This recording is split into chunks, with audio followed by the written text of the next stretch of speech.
y avait en Bretagne un chevalier preux et courtois qui s'appelait Éliduc.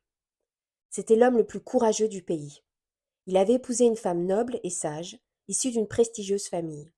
Pendant de longues années, ils s'aimèrent d'un amour fidèle. Son seigneur était roi de Petite-Bretagne. Il aimait beaucoup Éliduc, qui le servait loyalement. Lorsqu'il partait en voyage, il lui confiait la garde du royaume. Il le retenait auprès de lui en raison de son courage, et Éliduc n'en tirait que des avantages, puisqu'il avait le privilège de chasser dans les forêts du roi. Mais, comme cela arrive souvent, certains jalousèrent ce bonheur. Ils répandirent de fausses rumeurs sur Éliduc et le calomnièrent au point qu'il fut banni de la cour sans être entendu. Éliduc ne savait pas pourquoi le roi le chassait. À plusieurs reprises, il le pria de ne pas croire les bruits mensongers et de l'écouter, lui qui l'avait fidèlement servi, mais en vain. Puisque le roi ne voulait rien entendre, Éliduc se retira chez lui et convoqua tous ses amis. Il leur apprit la situation. « J'ai servi mon seigneur de mon mieux, et je ne mérite pas son ingratitude. Mais comme dit le proverbe, la faveur du Seigneur n'est pas fief. » Ne voulant pas rester plus longtemps dans le pays, il décida de partir en mer pour gagner le royaume de l'ogre et y vivre quelque temps. Il laisserait sa femme sur ses terres en recommandant à ses vassaux et à ses amis de veiller loyalement sur elle. Il mit son plan en exécution et s'équipa richement. Son départ attristait ses amis. Il emmena avec lui 10 chevaliers. Sa femme, qui l'accompagna un peu sur le chemin, fut en proie à une grande douleur lorsque vint le moment de la séparation. Il lui promit de lui rester fidèle et la quitta. Il traversa la mer et débarqua à Totnes. Dans ce pays, plusieurs rois étaient en guerre, les uns contre les autres. Près d'Exeter demeurait un très puissant seigneur d'âge respectable, qui n'avait pas d'héritier mâle, mais une fille à marier. Comme il refusait de la donner en mariage à l'un de ses pères, celui-ci lui faisait la guerre. Il dévastait toutes ses terres et l'avait assiégé dans l'un de ses châteaux. Personne dans le château n'osait sortir se mesurer à lui. Lorsqu'Éliduc l'apprit, il résolut d'arrêter son voyage car il avait trouvé l'occasion de mettre à profit ses talents de chevalier. Il avait l'intention d'aider de toutes ses forces le roi qui était en fâcheuse posture et victime des pires ravages. Il envoya des messagers transmettre une lettre dans laquelle il informait le seigneur assiégé qu'il avait quitté son pays pour venir à son secours. Il lui demandait de lui faire connaître sa volonté et, s'il ne désirait pas son aide, de lui donner un guide pour traverser ses terres.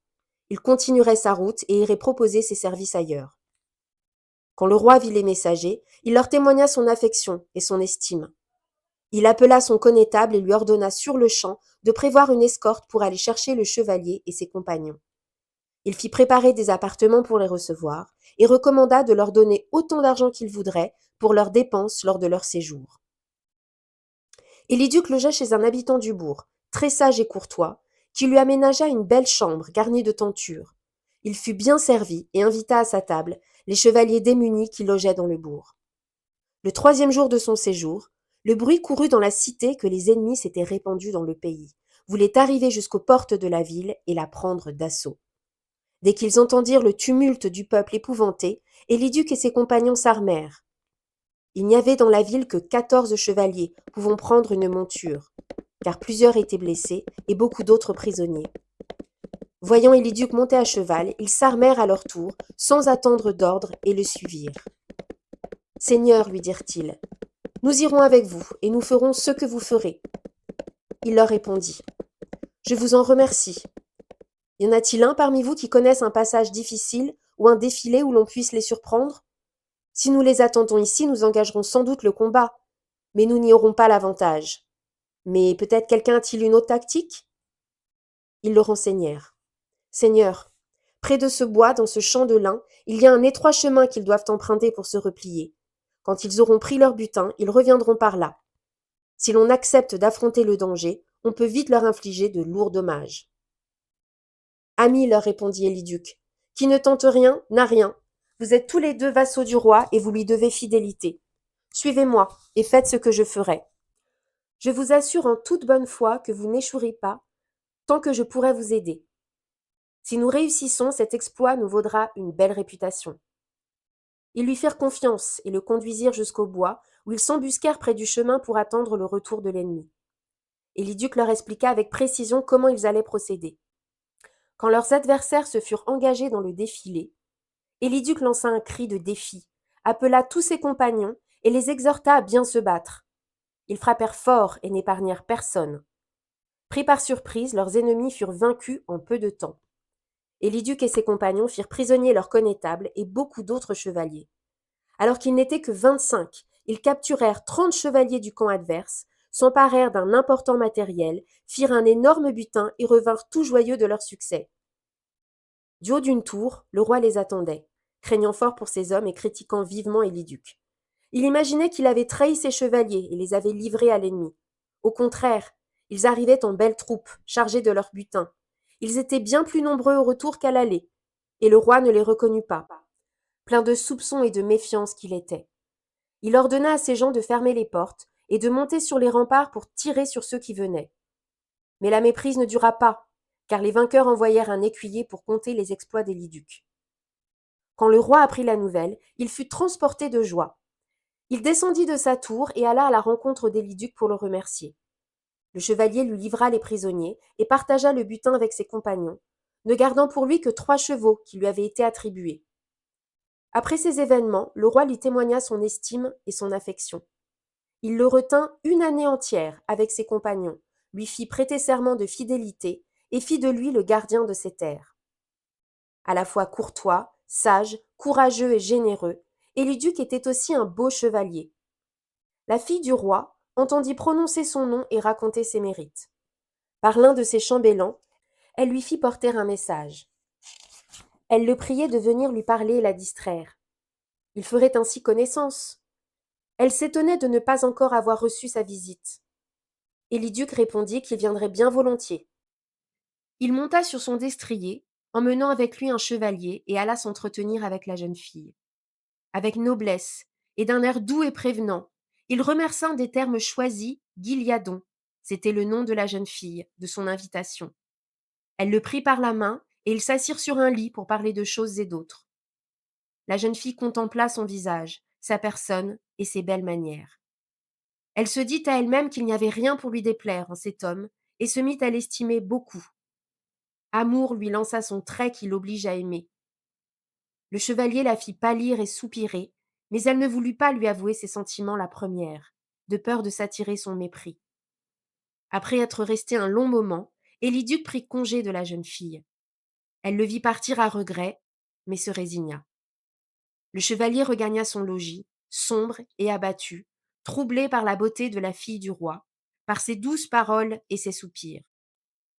Il se reprit toutefois, car il se souvint de sa femme et des promesses qu'il lui avait faites sur sa fidélité et sa loyauté. Mais, après cette entrevue, la jeune fille voulut faire de lui son amie, car elle n'avait jamais eu pareille estime pour un homme. Elle projeta de le retenir auprès d'elle si elle le pouvait. Elle resta ainsi éveillée toute la nuit, sans parvenir à dormir. Le lendemain matin, elle se leva, alla à une fenêtre et appela son chambellan pour lui révéler ce qu'elle ressentait. « Ma foi, dit-elle, me voilà dans une situation délicate. J'aime le nouveau chevalier de mon père, Éliduc. J'en ai perdu le sommeil. Je n'ai pas pu fermer l'œil de la nuit. S'il consent à m'aimer d'amour et à me promettre fidélité, je ferai tout ce qui lui plaira. Il peut en espérer un grand avantage, car il sera roi de cette terre. Mais il est si sage et si courtois que s'il me refuse son amour, il ne me reste plus qu'à mourir de chagrin. » Quand elle eut dit ce qu'elle avait sur le cœur, son chambellan lui donna un conseil loyal que personne ne pourrait lui reprocher. « Dame, dit-il, puisque vous l'aimez, envoyez-lui un message et un témoignage de votre amour, une ceinture, un lacet ou un anneau, comme vous voulez. S'il se réjouit de votre envoi, vous pouvez être assuré de son amour. Mais n'ayez crainte, aucun empereur au monde ne se plaindrait de votre amour. » À ce conseil, la demoiselle répondit. « Comment ce don pourra-t-il m'indiquer s'il a envie de m'aimer ? Je n'ai jamais vu un chevalier, qu'il soit amoureux ou non, se faire prier pour accepter un cadeau. Je serais furieuse s'il se moquait de moi. Toutefois, il est vrai qu'on peut deviner les sentiments des gens à la mine qu'ils font. Préparez-vous et allez le trouver. » Je suis tout prêt, assura le chambellan. Vous lui ferez porter un anneau d'or et vous lui donnerez ma ceinture en le saluant 1000 fois de ma part. Le chambellan s'éloigna et elle resta seule. Elle faillit le rappeler, mais finalement le laissa aller. Elle se mit alors à se lamenter. Hélas, mon cœur était pris d'un étranger. Je ne sais même pas s'il est de noble famille. Et peut-être s'en ira-t-il bientôt en me laissant avec ma peine. Quelle folie d'avoir pensé à lui. Je ne lui ai jamais parlé avant-hier, et maintenant j'espère son amour. J'ai peur qu'il ne m'en veuille. Mais s'il est courtois, il m'en sera reconnaissant. À présent, les dés sont jetés.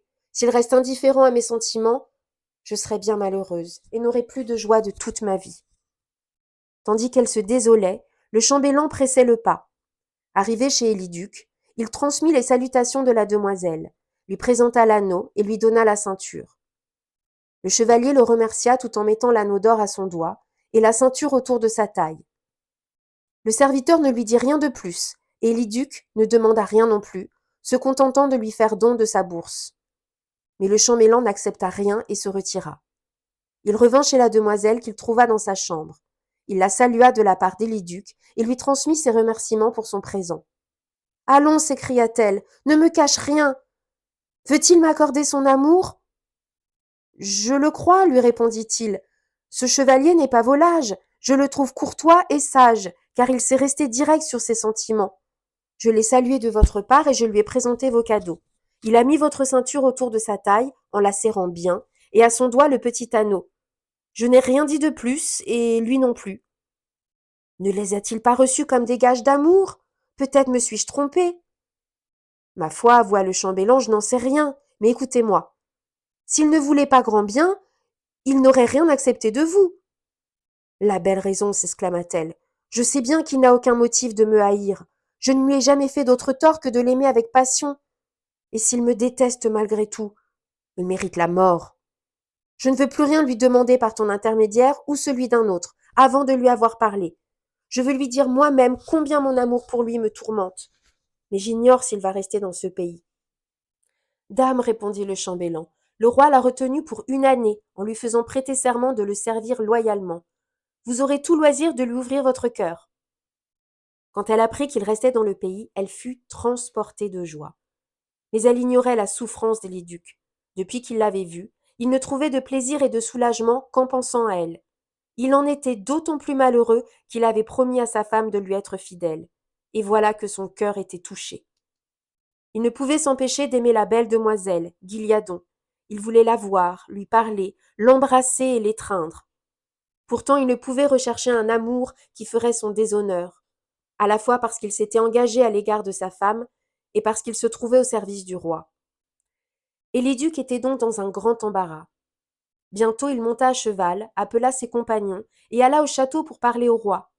Il espérait secrètement voir la demoiselle. Après s'être levé de table, le roi s'était rendu dans les appartements de sa fille, où il avait commencé une partie d'échecs avec un chevalier. Éliduc s'avança vers lui. Le roi lui réserva un bon accueil, le fit asseoir près de lui, appela sa fille et lui dit « Demoiselle, vous devriez faire la connaissance de ce chevalier et le traiter avec honneur. Il n'y en a pas de meilleur. » La jeune fille se réjouit de ces mots. Tous deux brûlaient d'amour. Mais elle n'osait pas lui adresser la parole et hésitait à lui parler, se bornant à la remercier du cadeau qu'elle lui avait envoyé. Il ajouta qu'il n'en avait jamais eu d'aussi précieux. Elle répondit au chevalier qu'elle en était heureuse et que si elle lui avait envoyé l'anneau et la ceinture en cadeau, c'est parce qu'elle lui avait fait don de sa personne. Elle lui avoua l'aimer profondément, au point de vouloir faire de lui son mari, et jura qu'elle n'épouserait jamais un autre homme. Il lui dit à son tour « Dame, cela me comble de joie. L'estime que vous me témoignez me rend très heureux. Je dois rester 1 an auprès de votre père, comme je le lui ai promis. J'attendrai la fin de la guerre, puis je retournerai dans mon pays, si vous me donnez mon congé, car je ne veux pas rester. » La jeune fille lui répondit « Ami, je vous remercie de ces paroles. Vous êtes assez sage et courtois pour décider d'ici là ce que vous ferez de moi. Je vous aime plus que tout, et j'ai confiance en vous. » Ils n'en dirent pas davantage pour cette fois. Éliduc regagna son logis, satisfait d'avoir agi comme il convenait. Il mena si bien la guerre qu'il réussit à capturer l'ennemi du roi et à libérer tout le royaume. Il gagna la sympathie de tous par sa prouesse, sa sagesse et sa générosité. Ce fut à cette période-là que son premier seigneur, le roi de Petite-Bretagne, l'envoya chercher par 3 messagers, qui lui transmirent les nouvelles suivantes. Le roi était dans le malheur et l'embarras car il subissait de grands torts et d'importants dommages. Il avait perdu tous ses châteaux les uns après les autres et voyait toute sa terre ravagée. Il avait souvent regretté de s'être séparé d'Éliduc, sur un mauvais conseil qu'il avait eu la faiblesse d'écouter. Il avait d'ailleurs banni à jamais les traîtres qui avaient calomnié Éliduc. Dans sa grande détresse, le roi le réclamait à son côté. Au nom du serment prêté lors de l'hommage, il conjurait son vassal de lui venir en aide, car il en avait grand besoin. En apprenant la nouvelle, Éliduc ressentit un grand chagrin. Il aimait profondément la demoiselle, et elle l'aimait tout aussi passionnément. Il n'avait rien fait de répréhensible, leur liaison se limitait à de tendres entretiens et à des échanges de cadeaux. Ce que la demoiselle désirait le plus au monde, c'était de l'avoir tout à elle et de le garder auprès d'elle. Elle ignorait qu'il était marié. Hélas, pensa-t-il, j'ai mal agi en restant trop longtemps dans ce pays qui cause mon malheur. J'aime Guiliadon de tout mon cœur et elle m'aime également. Je dois la quitter et l'un de nous deux en mourra. Ou nous en mourrons tous les deux peut-être. Pourtant je dois m'en aller car mon Seigneur me rappelle à lui, au nom du serment que je lui ai prêté.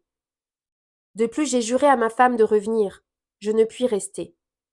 Et quant à épouser mon ami, la religion chrétienne me l'interdit. Ma situation est désespérée de tous les côtés. Mon Dieu, que cette séparation est cruelle. Mais, qu'on me le reproche ou non, j'agirai toujours selon la volonté de mon ami, et j'écouterai ses conseils. Le roi son père jouit désormais d'une paix durable.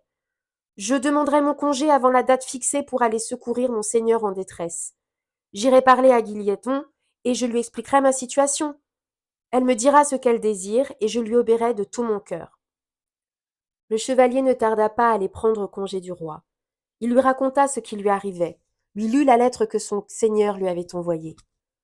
En apprenant cette nouvelle, le roi comprit qu'Éliduc allait partir, ce qui le désola. Afin qu'il restât, il lui offrit une partie de ses biens, le tiers de son héritage, et mit son trésor à sa disposition. Au nom de Dieu, répondit le chevalier, puisque mon seigneur m'a rappelé de si loin, je ne peux pas rester. J'irai lui porter secours. Mais, si un jour vous avez besoin de mes services, je reviendrai volontiers auprès de vous, avec un grand renfort de chevaliers. Le roi le remercia, lui donna congé de bonne grâce. Il mit à sa disposition tous les biens de sa maison, or et argent, chiens et chevaux, bonnes et belles étoffes de soie. Éliduc se servit avec modération, puis lui dit avec courtoisie qu'il irait volontiers parler à sa fille, s'il le lui permettait. J'en serais ravi, répondit le roi. En quelques mots, Éliduc entretint la jeune fille et lui demanda conseil sur la conduite qu'il devait tenir. Avant qu'il eût terminé, elle perdit toutes ses couleurs et s'évanouit sous l'effet de la douleur. La voyant dans cet état, Éliduc se lamenta. Il l'embrassa et pleura. Il la tint contre lui jusqu'à ce qu'elle revînt à elle. « Au nom de Dieu, dit-il, ma douce amie, laissez-moi vous parler. Vous êtes ma vie, ma mort et tout mon réconfort. Je vous demande conseil au nom de la promesse qui nous lie. Mon devoir m'oblige à retourner dans mon pays. J'ai déjà pris congé du roi, votre père, mais je ferai ce qui vous plaira, quoi qu'il doive m'arriver. Emmenez-moi avec vous, s'écria-t-elle, puisque vous ne voulez pas rester, sinon je me donnerai la mort, car je n'aurai jamais plus ni joie ni bonheur. Éliduc, qui l'aimait d'un tendre amour, lui répondit. Belle amie, je suis liée par mon serment à votre père jusqu'au terme fixé. Si je vous emmenais avec moi, je le trahirais. Mais je vous jure solennellement que si vous consentez à me donner congé en m'accordant un délai et en me fixant le jour où vous souhaitez me voir revenir, je tiendrai ma promesse, coûte que coûte, pourvu que je sois vivant et en bonne santé. Ma vie est entre vos mains. Sûre de la profondeur de son amour, elle lui accorda un délai et fixa le jour où il devrait revenir pour l'emmener. La séparation fut cruelle. Ils échangèrent leurs anneaux d'or avec de tendres baisers. Éliduc gagna la mer, eut bon vent et fit une rapide traversée. Le roi, ses parents, ses amis et tous les gens du pays se réjouirent de son retour. Et plus que tous encore, sa noble, belle, sage et honnête femme. Cependant, tourmenté par son amour, Éliduc se montra constamment soucieux. Il ne trouvait ni joie, ni plaisir dans ce qui l'entourait. Il semblait si secret que sa femme en éprouva du chagrin, car elle en ignorait la raison. Elle s'interrogeait avec tristesse. À plusieurs reprises, elle lui demanda si on lui avait dit qu'elle avait commis une faute ou qu'elle avait mal agi pendant son absence. Elle ajouta qu'elle lui prouverait le contraire si tel était le cas.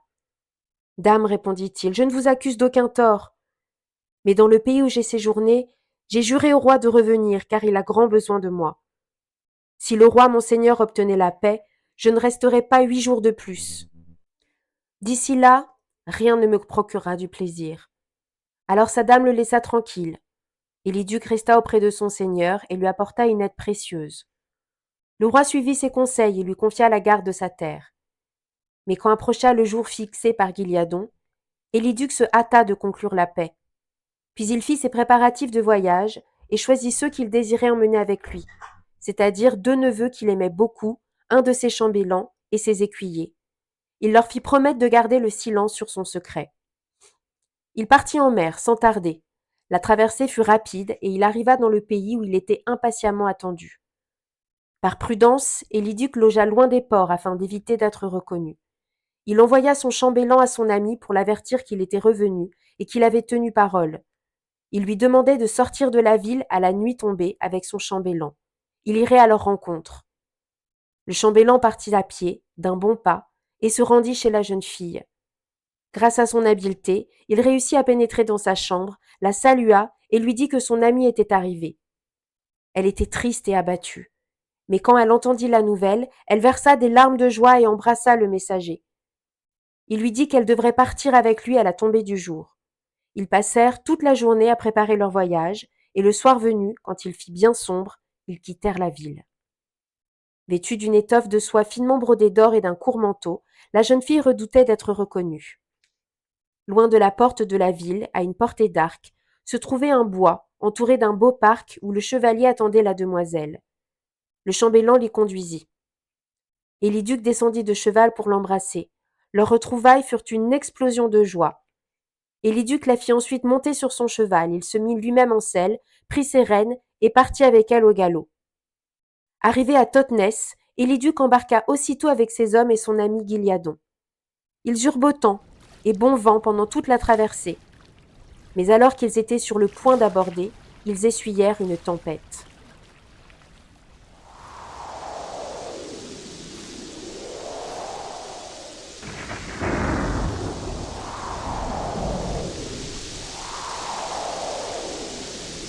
Un vent contraire se leva et les rejeta loin du port. Leur mât se fendit et toutes les voiles se déchirèrent. Ils implorèrent le secours du ciel pour qu'il les préservât de la mort et leur permît d'arriver jusqu'au port. Ils dérivaient vers le large, tantôt vers l'avant, tantôt vers l'arrière, frôlant la catastrophe. Un des matelots s'écria à pleine voix « Qu'allons-nous faire ? Seigneur, vous avez embarqué avec vous celle qui cause notre perte. Jamais nous ne toucherons terre. Vous avez pour épouse une femme fidèle, et vous en enlevez une autre contre la loi divine, contre le droit et contre la foi jurée. Laissez-nous la jeter à la mer pour pouvoir aborder. » À ces mots, Éliduc devint fou de rage. « Vaurien, sale traître, tais-toi !»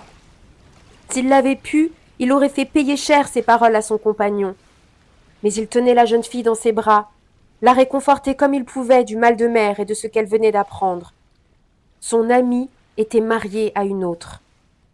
Elle s'écroula, sans connaissance et sans couleur, et resta ainsi évanouie, sans même pousser un soupir. Éliduc crut qu'elle était morte. Il s'abandonna à la douleur. Puis, se redressant, il se jeta sur le matelot, l'abattit d'un coup d'aviron et le traîna par les pieds, le jeta par-dessus bord, afin que les vagues emportassent son corps. Après s'être débarrassé du marin, il prit le gouvernail pour conduire le navire et maintint si bien le cap qu'il arriva au port et aborda. Quand ils touchèrent le rivage, il abaissa la passerelle et jeta l'ancre. La jeune fille, qui était toujours étendue et évanouie, avait l'apparence d'une morte. Fou de douleur, Éliduc aurait voulu mourir avec elle. Il demanda à chacun de ses compagnons de le conseiller. Où devait-il transporter la demoiselle ? Il ajouta qu'il ne la quitterait pas avant qu'elle fût enterrée avec de grands honneurs et une belle cérémonie dans la terre bénie d'un cimetière. Car elle était fille de roi et y avait droit. Troublés, ses compagnons furent incapables de lui donner un conseil.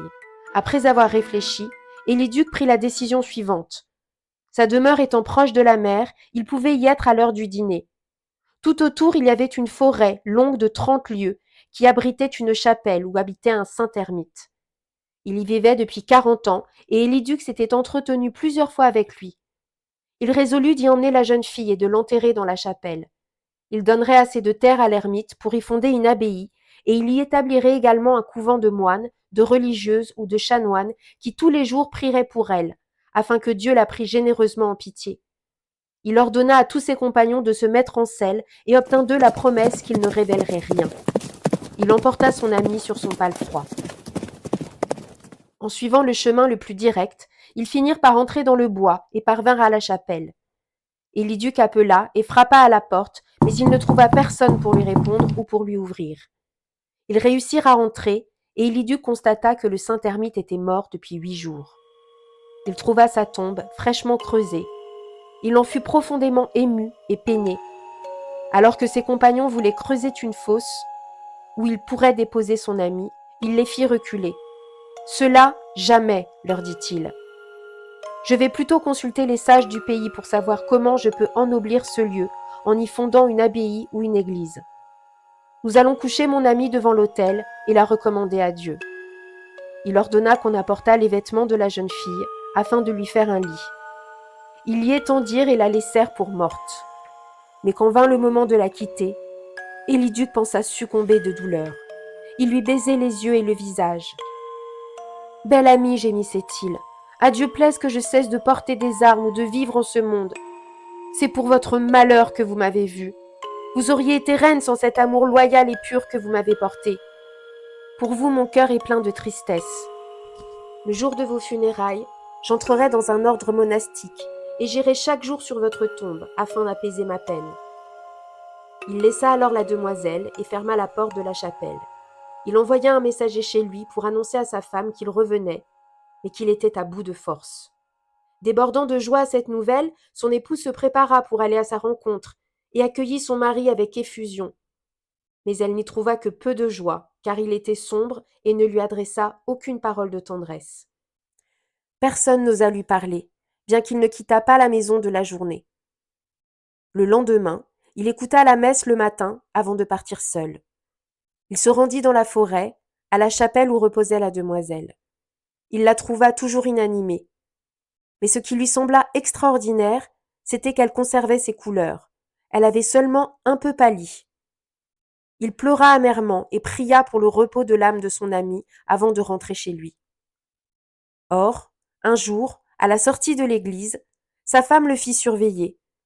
Elle demanda à l'un de ses serviteurs de suivre son mari de loin afin de voir où il se rendait et lui promit pour cela une bonne récompense, des armes et des chevaux. Il exécuta ses ordres. Il entra dans la forêt, suivit Élyduc sans se faire voir, observa bien, vit son maître s'introduire dans la chapelle et l'entendit se livrer à sa douleur. Avant qu'Élyduc ne fût sorti, il revint chez sa maîtresse et lui raconta tout ce qu'il avait entendu, notamment la douleur, les cris, les plaintes auxquelles se livrait son mari dans l'ermitage. Bouleversée, la dame dit « Nous irons fouiller l'ermitage tout à l'heure, car il me semble que mon mari doit s'absenter aujourd'hui pour se rendre à la cour du roi et lui parler. L'ermite, qu'il aimait beaucoup, est mort récemment, mais je ne pense pas qu'il se soit là la cause d'un tel chagrin. » Et elle en resta là. Le jour même, après-midi, lorsqu'Élyduc partit pour aller voir le roi, son épouse se fit conduire à l'ermitage par son serviteur. En entrant dans la chapelle, elle aperçut le lit de la jeune fille qui ressemblait à une rose fraîchement éclose. Elle releva sa couverture et vit ses formes parfaites, ses longs bras, ses blanches mains et ses doigts minces et longs. Elle comprit alors la véritable cause du deuil de son mari. Elle fit signe au serviteur de s'avancer et lui montra la merveilleuse jeune fille. « Vois-tu, dit-elle, cette femme, belle comme une pierre précieuse, c'est l'amie de mon mari, celle pour qui il éprouve tant de souffrances. Ma foi, je ne m'en étonne pas, elle est si belle. Elle m'inspire tant de pitié et d'affection que je ne connaîtrai jamais plus la joie. » Elle se mit à pleurer et à se lamenter sur la défunte. Elle s'assit en larmes devant le lit, lorsqu'une belette sortit en courant du dessous de l'autel. Le serviteur, la voyant courir sur le corps de la morte, la frappa et la tua d'un coup de bâton, puis il la jeta au milieu de la nef. Peu après, la compagne de la bête accourut et la vit étendue sur la place. Tournant autour d'elle, elle la poussa plusieurs fois de sa patte, et ne pouvant la faire se lever, elle montra des signes de douleur. Puis elle sortit de la chapelle, alla dans la forêt chercher des herbes, prit entre ses dents une fleur vermeille, revint rapidement et la mit dans la bouche de la belette, tuée par le serviteur. Celle-ci ressuscita aussitôt. La dame le vit et cria au serviteur. « Retiens-la, lance ton bâton, il ne faut pas qu'elle nous échappe. » Il lança son bâton, l'atteignit d'un coup qui fit tomber la petite fleur. La dame se leva, prit la fleur, revint aussitôt sur ses pas et la déposa dans la bouche de la jeune fille. La fleur n'y resta qu'un court instant car la demoiselle revint à elle et se mit à respirer. Puis ouvrant les yeux, elle commença à parler. « Dieu, s'écria-t-elle, comme j'ai dormi longtemps ?» Quand la dame l'entendit parler, elle remercia Dieu et demanda à la jeune fille qui elle était. « Dame, répondit-elle, je viens de l'Ogre. Je suis la fille d'un roi de ce pays. J'ai passionnément aimé un chevalier, Éliduc, un valeureux guerrier. Il m'a emmené avec lui, mais il a commis un péché en me trompant, car il a une femme. Il ne me l'a pas dit, et n'en a rien laissé paraître. Quand j'ai entendu parler de son épouse, je me suis évanouie de douleur.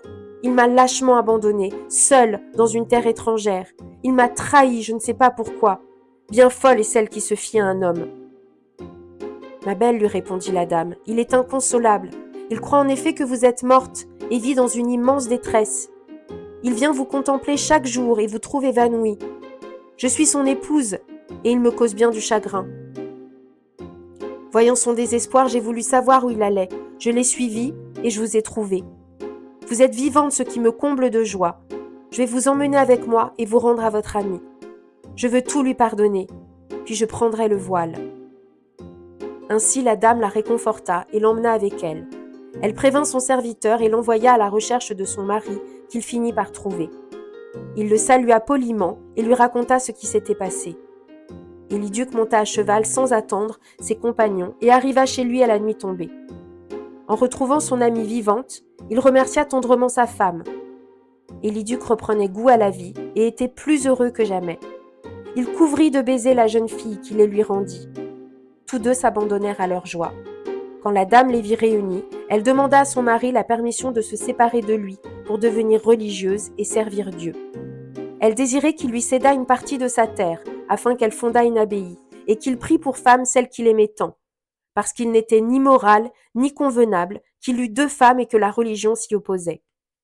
Éliduc consentit à tout et lui donna une partie de sa terre. Dans la forêt, près du château, il fit bâtir un monastère à l'endroit où se trouvait la chapelle de l'Ermitage. Il alloua à sa femme de vastes terres et d'importantes sommes d'argent afin qu'elle disposât de tout le nécessaire. Quand tout fut prêt, la dame prit le voile, entourée de 30 religieuses, et fixa la règle de son ordre. Éliduc épousa son amie. Le jour des noces, la fête se déroula avec beaucoup de fastes et de cérémonies. Ils vécurent longtemps ensemble, unis dans un parfait amour. Ils distribuèrent sans compter aumônes et sommes d'argent et se consacrèrent finalement à Dieu. Avec beaucoup de soin et d'attention, Éliduc fit construire de l'autre côté du château une église pour laquelle il donna presque toute sa terre, son or et son argent. Il y plaça certains de ses vassaux et des hommes de haute spiritualité afin de maintenir la règle et régir le couvent. Quand les travaux furent terminés, il les rejoignit et s'associa à eux pour servir Dieu Tout-Puissant. Il plaça sa nouvelle épouse qu'il aimait tant auprès de sa première femme, qu'il accueillit comme une sœur, et la traita avec beaucoup d'égard, en l'encourageant à servir Dieu et en lui enseignant la règle de son ordre. Elle priait Dieu pour leur ami, en lui demandant de lui accorder tout son pardon, tandis que de son côté, il priait pour elle. Il leur envoyait ses messagers pour prendre de leurs nouvelles et savoir si chacune avait trouvé du réconfort. Chacun de ces trois êtres s'appliquait à aimer Dieu dans une foi sincère. Ils eurent une belle mort, par la grâce de Dieu, qui seul connaît l'avenir.